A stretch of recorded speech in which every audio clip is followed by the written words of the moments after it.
You're listening to the Relationship-Centered Learning Podcast, a podcast to inspire and empower you to be a difference maker in an aimless educational system. Hear weekly from adults and students who are having a radical impact in the education space as they share from their minds and hearts, giving us practical tools that we can take back to our classrooms and campuses. Here to take you outside the educational box is author, disruptor, and your host, Kevin Curtis.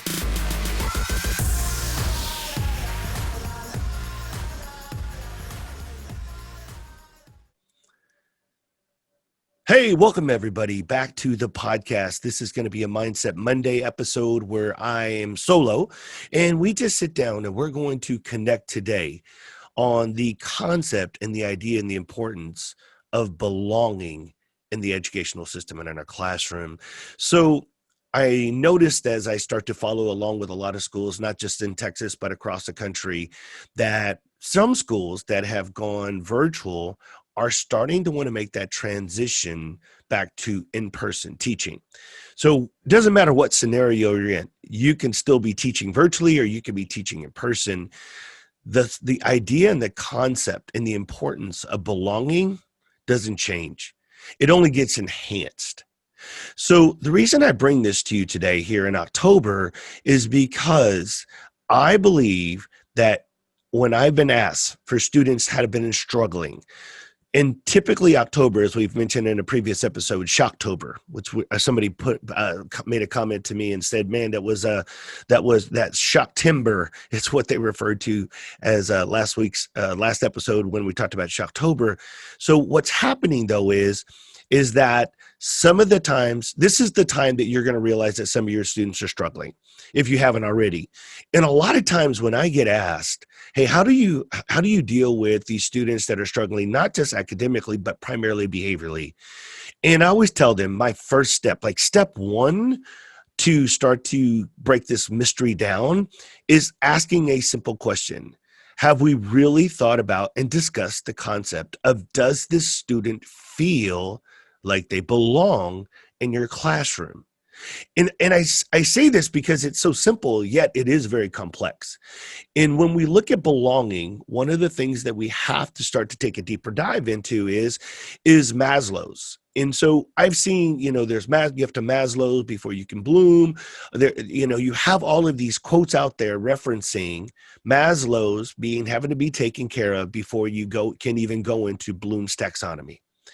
And if you've been in education long enough, you've also seen recently how Bloom's taxonomy has transitioned and it has re-evolved. But one thing that has stood on a foundation for over 100 years is Maslow's. And so when we look at Maslow's, we want to just take a little bit deeper dive and just start at the bottom of the pyramid of Maslow's. And let's just start down there. And that's just going to be where we had food, water, and shelter. Then we're going to move up to that second tier of Maslow's. And that's where we're going to need that safety concern. We're going to need to make sure that individual feels safe. And then number 3, moving up, is where you're going to have the need to belong. And this is such a powerful, strong foundation. But before I can even stick at number 3, I'm going to jump up to number 4. This is the self-esteem needs. This is where we want our students to achieve, master, recognize, and respect. And the reason I bring number 4 up before I really want to take a dive into number 3 is because number 4 is where we, at a minimum, require all of our students to be before we could ever get to 5, which is our self-actualization. So the reason I say this is because almost every single educator wants every student to be able to achieve, master, recognize, and respect. And a majority of the students that are struggling to even get to that 4th tier in Maslow's, we haven't identified and slowed down and asked a simple question of like, do you feel like you belong in my classroom? And I start there because it has been my experience that when I ask that question, it reveals a lot about what that student is feeling and experiencing. Now, notice I'm talking about asking the student and not the adult who's in control over that environment. And the reason I illustrate this is because if you ask a teacher and say, hey, do you feel like your students belong here? And again, I'm not knocking teachers, but you'll hear things like, well, absolutely, all my students belong here. And I'm like, well, no, I know that, but you have to realize, like, belonging is subjective. So therefore, it's not about whether you feel it or not, or what. And you may be intentionally trying this, but we have to ask the individual who is struggling in our environment: do you feel like you belong here? And when I see and observe, and I come in and support, and if you're having a student that you are struggling with, primarily behaviorally more than anything else, but when you have that struggling student right now here in October, no matter what your educational setting looks like, have we sat down and simply asked them the question, do you feel like you belong here? And I think the answer reveals so much behind what our students' struggles may be. Because I've had students say, well, sometimes, or in his class, but not in her class, or vice versa. It's just interesting. And the reason I want to bring this to the forefront is because as you're experiencing those students that are struggling, let's go there. Let's start to ask those simple questions. It's October. By this point, you need, not want, you need your students to not just feel, but to know that they belong there with you. And by asking this simple question, and if a student says, hey, no, I don't feel like I belong here, then we're going to flip it and we're going to go right to needs. What do you need in order for you to feel like you belong in my classroom? Because what happens is when we bypass number 3 and we immediately go to number 4, we just take it into like, oh, it's just an assumption. Of course, all students feel like they belong. And when they're struggling and we haven't really diagnosed this, then what my experience has taught me in the past, and I've even utilized this, is we have made statements like, well, you know what, then you can get out of my classroom. For this is a behavior situation. This is not in the middle of the discussion, but in a behavior situation, they may be acting out because they don't feel like they belong. But we're not diagnosing that yet.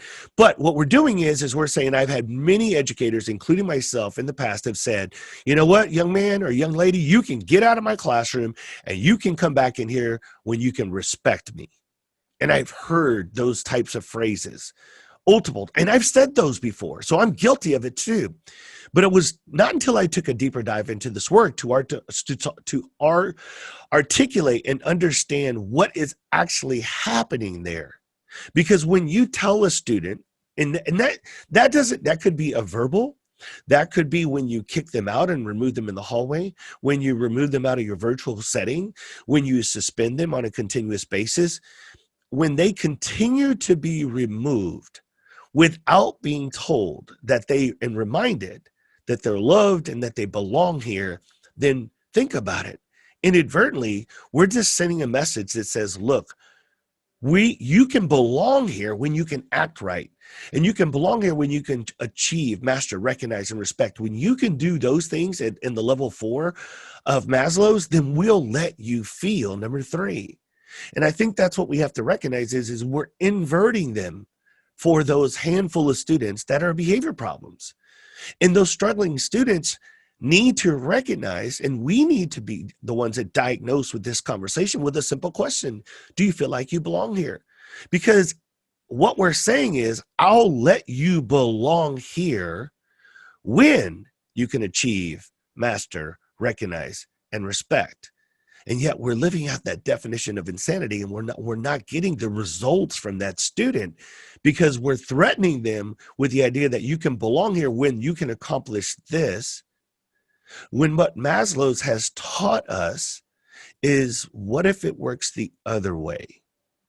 What if we have to assure the student that despite any of their circumstances and despite their attitude and their achievement and their attendance and anything that goes along with that, no matter what, food, water, shelter, safety, and then the need to belong as the foundation of those 3 things are put into place, then we should start to guide our students towards achieving, recognizing, and respecting.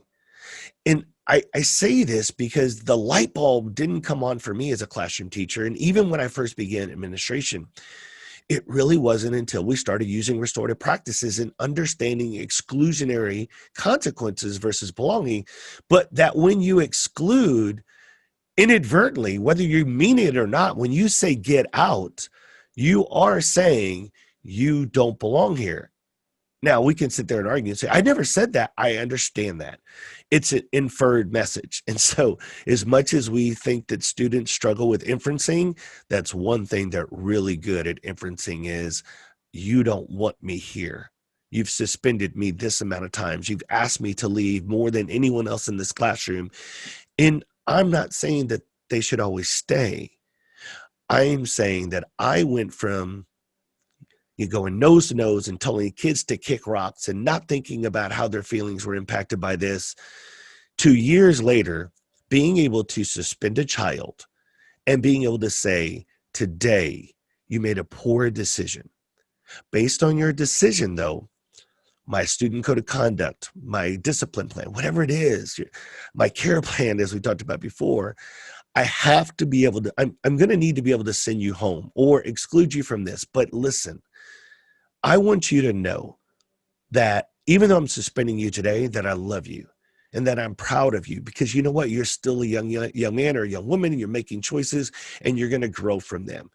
And it's amazing how I went from telling kids to kick rocks to telling them that, hey, you know what? You made a poor choice today and it's going to cost you this, A, B, C, or X, Y, Z, but you come back tomorrow and we get a clean slate.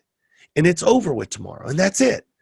But I do want them students to know that even if they're being excluded for any reason whatsoever, for any circumstances, that they always know that they are loved and that they are appreciated and that they feel like they belong. You know, Rita Pearson sums up that whole little talk with just one simple phrase. Kids don't learn from people that they don't like. See, you've heard me say this multiple times. Every student, every human being, but every student particularly wants to feel valued, seen, and heard.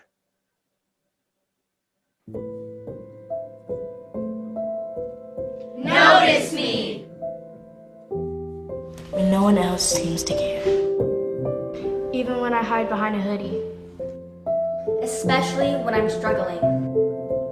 Listen to me. When I seem to be alone. Even when I make you mad. Especially when I'm quiet. Get to know me. When you see an opportunity. Even when I make it hard. Especially when I seem lost and lonely. Care about me. When no one else seems to care. Even when I don't seem to care. Especially when I don't act like I care. Value me. When I need it the most. Even when I don't seem to get it. Especially when I see no value in myself. Connect with me. Connect with me. Connect with me. Connect with me. Connect with me. Connect with me.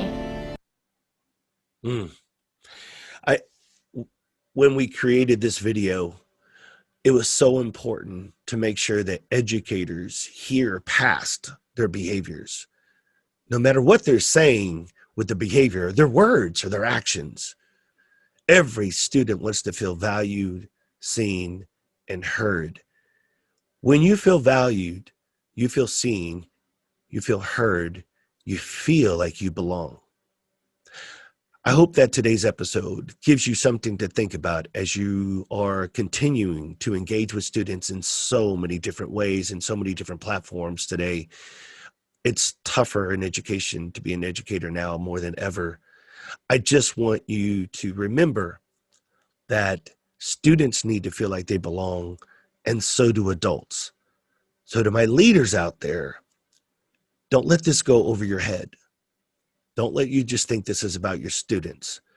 your teachers, your support staff, anyone that is working in the educational system right now needs to feel like they belong, that they feel valued and appreciated and seen and heard and worthy for the work that they're doing. So if you don't do anything else from this episode, simply find one person in education today, reach out to them, make them feel valued, make them feel seen, make them feel heard, and remind them not only do they belong, but they are exactly where they need to be today. Hey guys, thanks for tuning into this episode. Again, if you want to follow along with us and get our newsletters, our vlogs, our blogs, any other information that we're being able to, and content that we're putting out, head over to rclfirst.com. Sign up for our newsletter. Also look for our free resources there. And I'm hoping that you have an amazing week with students. Thanks for tuning in. We'll connect with you next time. Lastly, I want to thank you, the listener, the educator, the difference maker. Your time is valuable. I see time as an investment, and I thank you from the center of my heart for making it to the end of this episode. But please don't let this be the end of our relationship. If you have the same passion for putting relationships and connections at the center of all learning, then I need you to subscribe and share this podcast with other like-minded educators. It would be extremely helpful if you could leave a review or a comment on what you loved about this episode, or better yet, tell me what you want to hear more of in the future. This way, other educators that are searching for impactful podcasts can get a sense of what this show can offer them. My hopes and prayers are that you are able to find one strategy or one idea that you could take back to one classroom to make a difference for one kid. Thank you for keeping kids and relationships first. We'll connect with you next time. Try that again. Lastly, I want to thank you, the listener, the educator, the difference maker. Your time is valuable. I see time as an investment, and I want to thank you from the center of my heart for making it to the end of this episode. But please don't let this be the end of our relationship. If you have the same passion for putting relationships and connections at the center of all learning, then I need you to subscribe and share this podcast with other like-minded educators.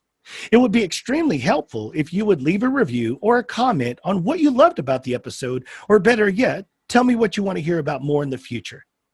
This way, other educators that are searching for impactful podcasts can get a sense of what this show can offer them.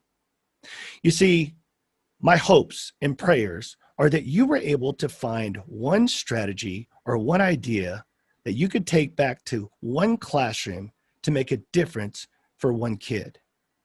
Thanks for keeping relationships first, and we'll connect with you next time.